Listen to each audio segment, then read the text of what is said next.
मनरेगा का कॉन्सेप्ट गरीबों को अधिकार देने का कॉन्सेप्ट था।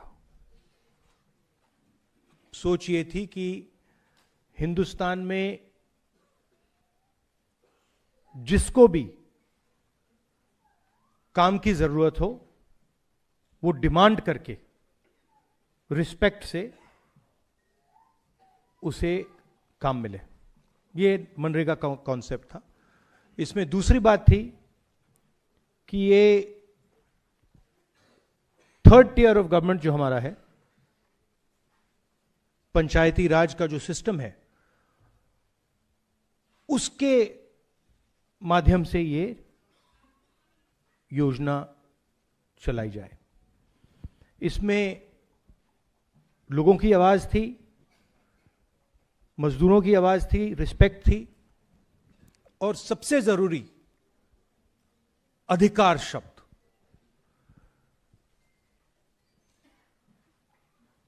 हर गरीब व्यक्ति को इस योजना ने रोजगार का अधिकार दिया।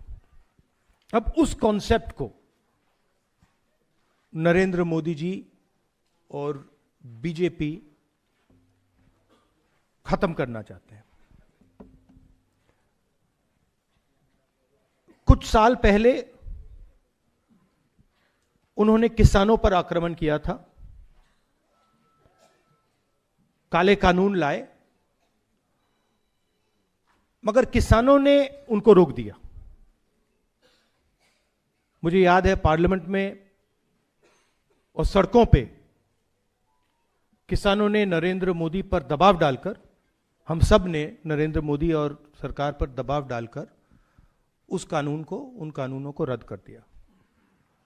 अब वही कॉन्सेप्ट जो इन्होंने किसानों के साथ किया था, अब वो मजदूरों के साथ करने की कोशिश कर रहे हैं। आइडिया है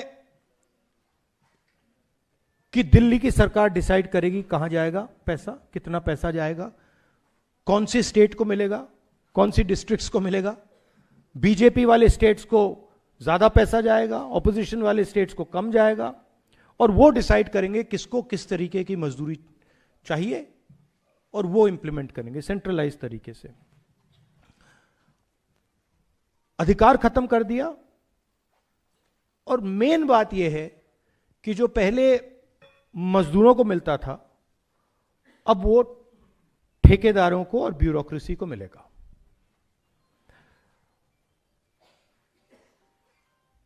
सारी की सारी योजनाएं जो बीजेपी की हैं,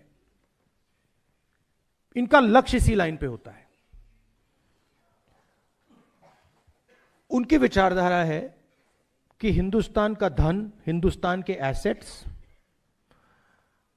चुने हुए लोगों के हाथ में हो, वो डिसाइड करें, वो देश को चलाएं,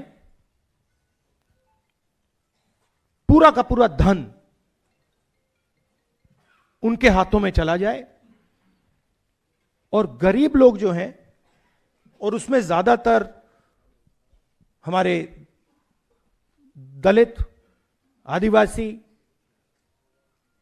ओबीसी, इस वर्ग के लोग हैं, ये अमीरों पर, अदानी अंबानी जैसे लोगों पर फुली डिपेंडेंट हो जाए और इनकी बात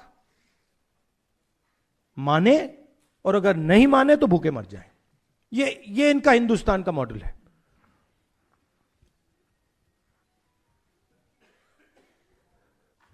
मैंने पिछले चुनाव में कहा कि ये संविधान पर आक्रमण कर रहे हैं।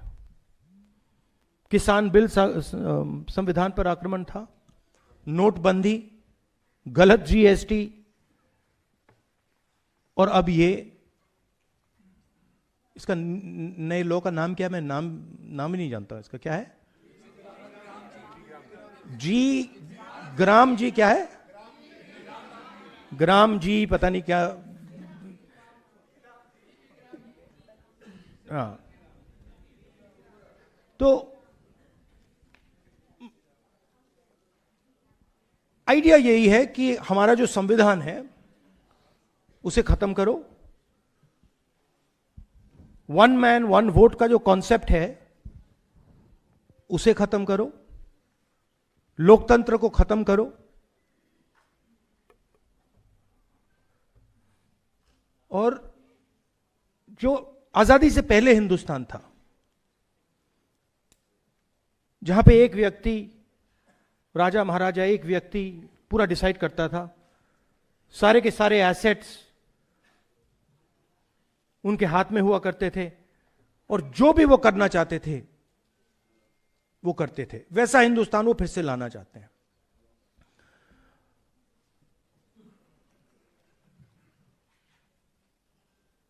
और इनकी इंटेंशन रुकने की नहीं है, क्योंकि ये जो मॉडर्न इंडिया का स्ट्रक्चर है इसको ये बदलना चाहते हैं और तोड़ना चाहते हैं।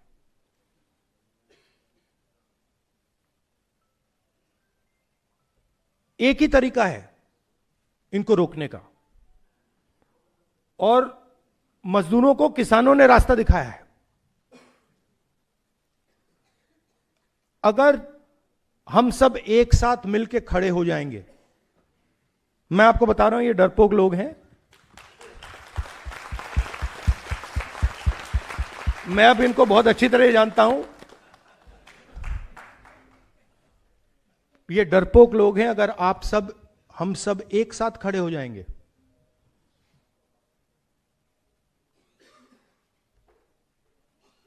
आप मनरेगा नाम देना चाहोगे या कोई और नाम देना चाहोगे? आप डिसाइड करोगे उस योजना का नाम क्या होगा, कैसे बनेगी, कहां चलेगी, कब तक चलेगी, कितने घंटे चलेगी। मगर ये मैंने कहा, मगर एक दूसरी बात भी कह देता हूं, अगर एक कमी है तो यूनिटी की कमी है।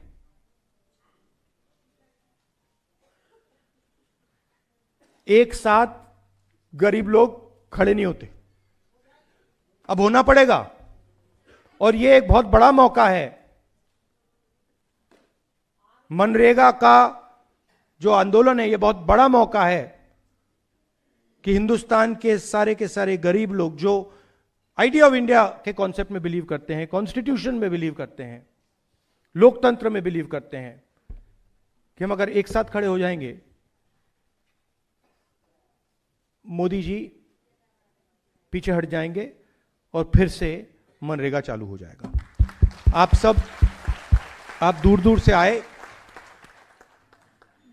दिल से आपका धन्यवाद करना चाहता हूं।